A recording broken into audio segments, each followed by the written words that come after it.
Can you recover from type 2 diabetes? That is a phenomenal question. If you've been diagnosed with type 2 diabetes, you might be wondering if this is a life sentence or if there's any possible way that you can fully recover.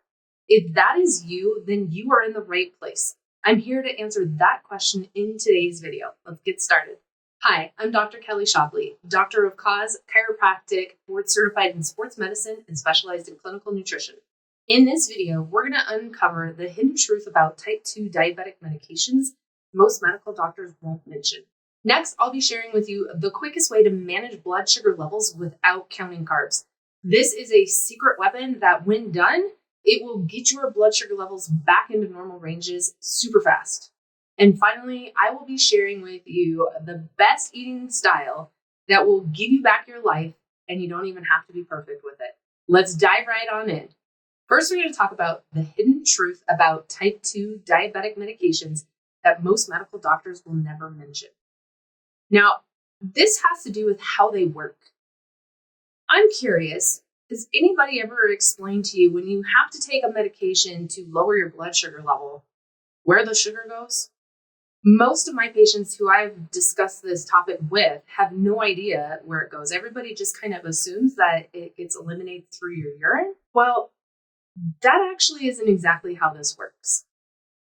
Now, lowering blood sugar levels, it's almost like certain cells get force-fed those sugars. One of the areas of the body that is vulnerable to this whole mechanism of bringing blood sugar level down via medication are your eyes.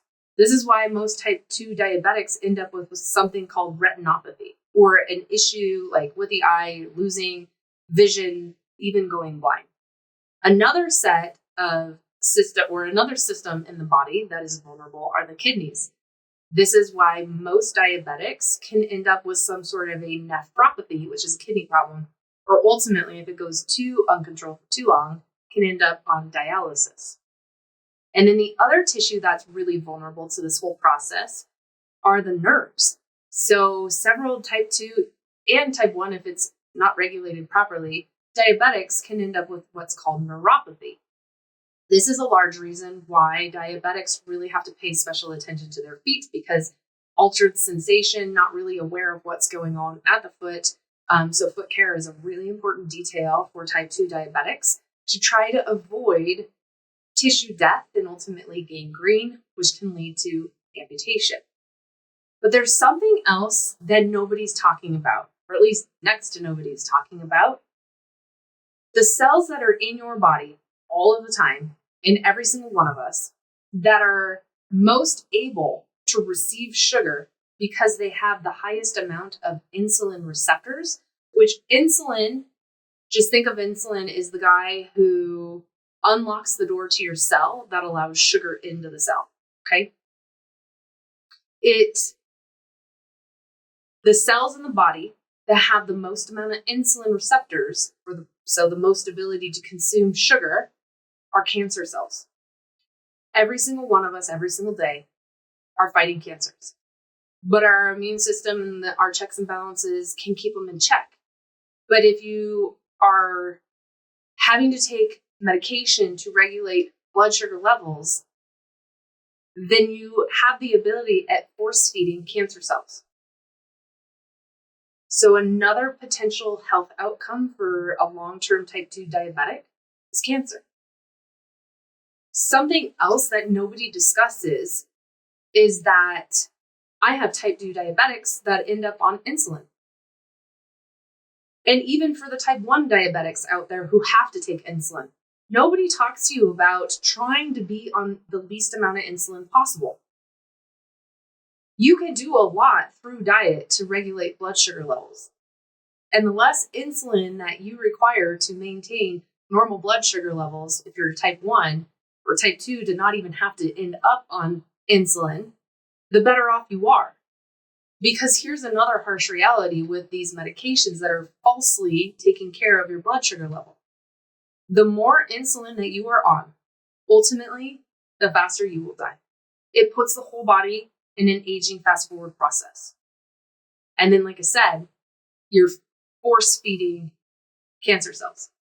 and you're stressing other tissues that are really vulnerable to this whole process: the brain, the nerves, the kidneys, and the eyes. The other thing that is really frustrating is that most medical doctors my patients who are type 2 diabetics have dealt with don't really work with them to teach them how to take back control of their health so that they don't have to be on these medications long term. We shouldn't have to be on medications for the rest of our life. There's so much that you can do through your lifestyle to take back control of your health, and this is definitely one of them. But you need to know what you need to be doing in order for there to be an exit strategy. I mean, if things are way off and your body's in a crisis, that is a great time for medication to, function. It pulls you back out of that crisis. But when you're not in the crisis anymore, now you need to work at restoring health so you can come back off of the medication. But these are not things that anybody is discussing with you guys. Now, I have a question. Did you know that that's how those medications work? Let me know down in the comments below. I'm very curious because the vast majority of people who I discuss this with have no idea. So I'm curious if that's the same for you. If you've heard about this, great. At least I know that some people are being informed on how this all goes down. So again, let me know down in the comments. Okay, what is the quickest way to manage blood sugar levels that does not involve you counting carbohydrates? It's called exercise. Now listen, before you get mad at me, it's not the type of exercise that has to happen at the gym. All I need you to do is move your large muscle groups. So something you could try, which actually I had a patient who did this. Okay, let me tell you a story about my patient. This patient has had uncontrolled blood sugar for a couple of years before she came to me. And when she came to me, she was on 2 different diabetic sugar regulating medications, and they wanted to put her on insulin. And nothing was touching anything. Her blood sugar level was really high. Her hemoglobin A1C was really, really high. And nothing was working. And we've been working at addressing her whole entire health, and we found some underlying issues that are probably keeping her from regulating blood sugar levels, even with medication, that we're addressing right now. But she's still caught in this, conundrum of my blood sugar is high. I need to do what the medical doctor is saying to try to get it down, even though we're working on the underlying cause of why it's that way. And hers was not just diet alone. So she came to me one day because I also see her for chiropractic care, not just everything else that I do with comprehensive labs and lifestyle and dietary nutrient type of recommendations. And she's like, hold on, I probably need to do some insulin because I just came from Chipotle, running around, blah, blah, blah. And I looked at her and like, hold the phone, because her body still produces insulin at this point in time. So I'm like, hold on, let's just try something. It's not going to create a catastrophic event if I have you hold off for 15 minutes. So what I had her do was I had her just stand in my office. First of all, she measured her blood sugar so we could see where she was at. And I had her start doing air squats. So, just squatting up and down, making those quad muscles work. You could also do this by marching in place. Okay. Or I have had some of my diabetic patients who are wheelchair bound. They don't really have full use of their legs, but they still need to get adequate, management of sugars. So you just have them move their arms up and down. The point is move, get muscles working. Reason being, muscles are the biggest consumer of sugars. So if you make your muscles do some work, you can start to lower your blood sugar level. So I had her do that for a minute or so and march in place and move her arms. And we rechecked her blood sugar again, and it was already starting to come down. I'm like, cool, let's get you on the table. Let's see what needs to be worked on. And, went over and treated her, worked on her for the next 15, 20 minutes. And we rechecked her blood sugar level. And it was continuing to come down from that initial exercise that she did 20 minutes ago. This is by far a secret weapon for managing your blood sugar levels. You are required to do a little bit of work. And I'm not saying cheat the system and eat foods that are going to spike your blood sugar and then burn it off by moving your body parts. The whole point of this video is to help you figure out how to recover from type 2 diabetes, right? So I have to have you do a little bit of work for me too. Do you think you could do that? When you eat, make sure you do some movement afterwards, okay? Burn off some of the sugar that's going into your system. And by doing that, you're slowly going to, but surely going to start bringing your blood sugar level down. And over the next longer period of time, you'll see that reflected in your hemoglobin A1C level. Something else you should know.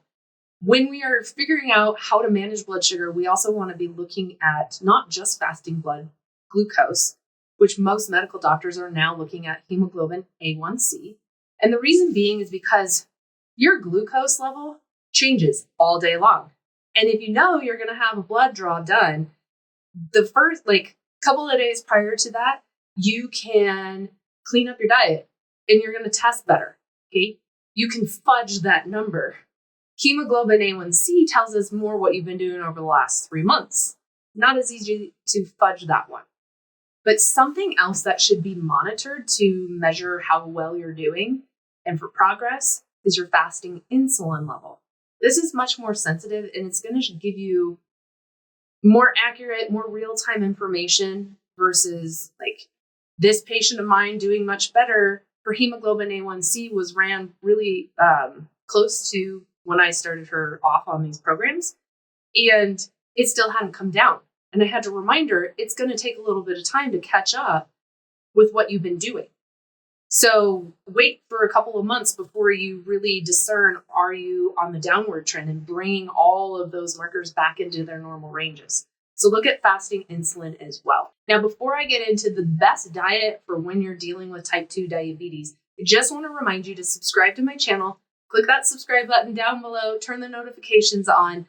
I am regularly publishing videos every Monday through Friday in relationship to diabetes and gut health, heart health, brain health, everything you name it, so that you can achieve what I like to call total body mastery. So just click that subscribe button, turn the notifications on. That way you don't miss on a future episode.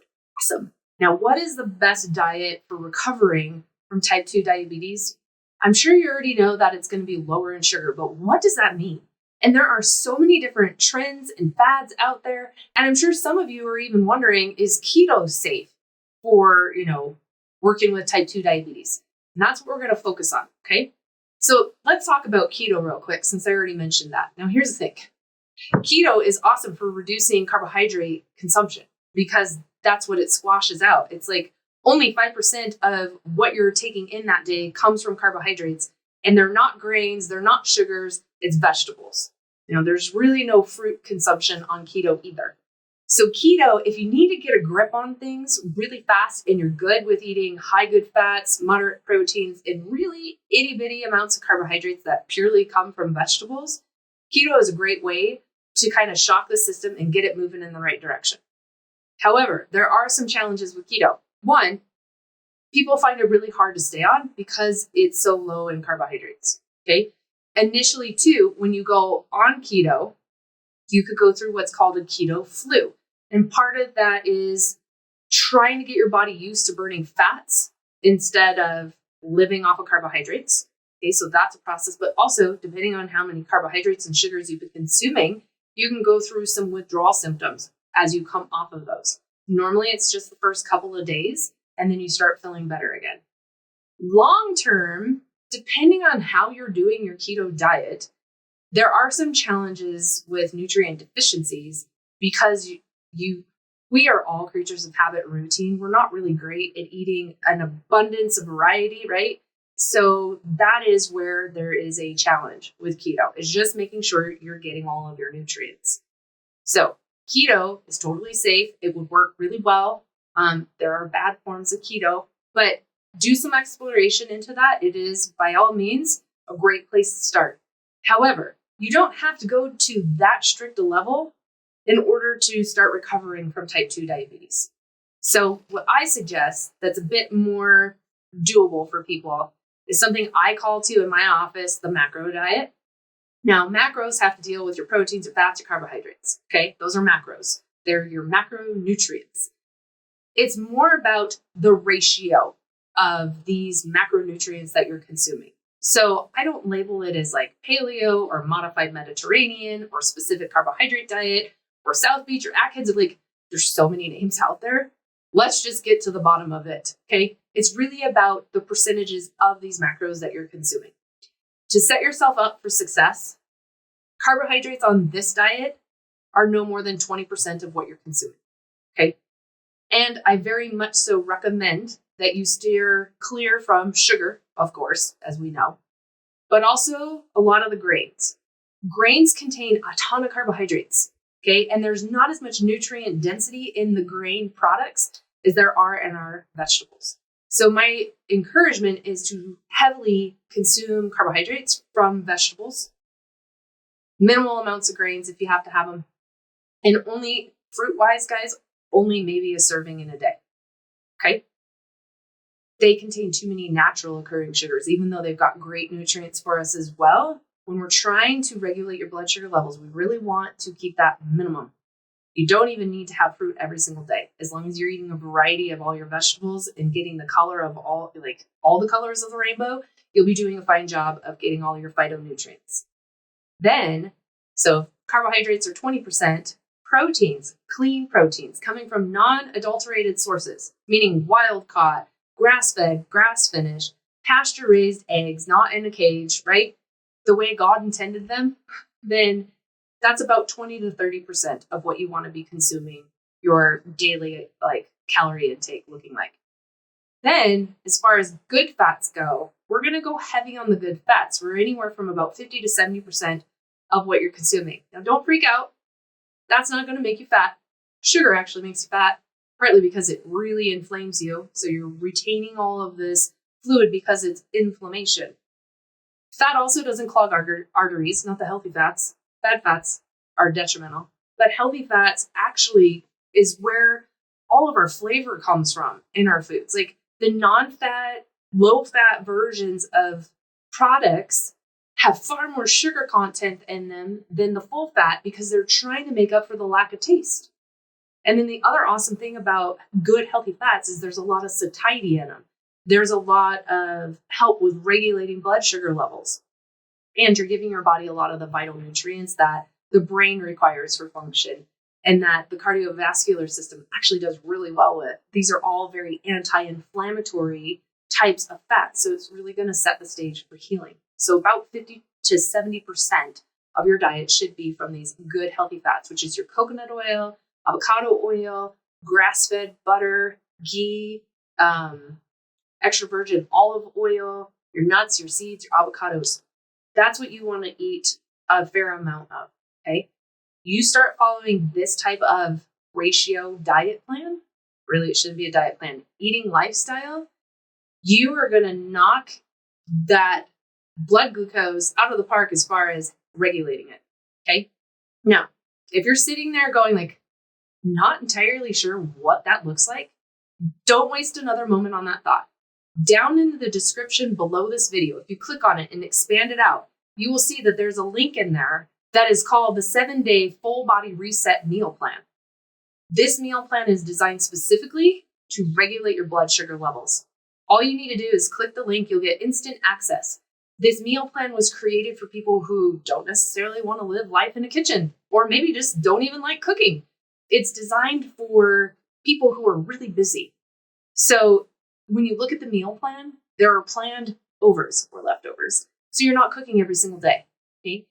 And then I have a grocery list in there for you to streamline the whole process. And all the recipes are amazing and they're simple. They're not complicated. They don't require a ton of ingredients and they definitely don't take a lot of time to prepare. That is the best way that you are going to start recovering from type 2 diabetes, is changing how you're eating. This is the best sample that I can give you. You start doing that, combine that with moving after you eat, and you will watch your blood sugars normalize so quickly. All right, guys, I appreciate you. Thanks for being here. Hopefully this was helpful and encouraging information. And I'll see you in the next video. God bless.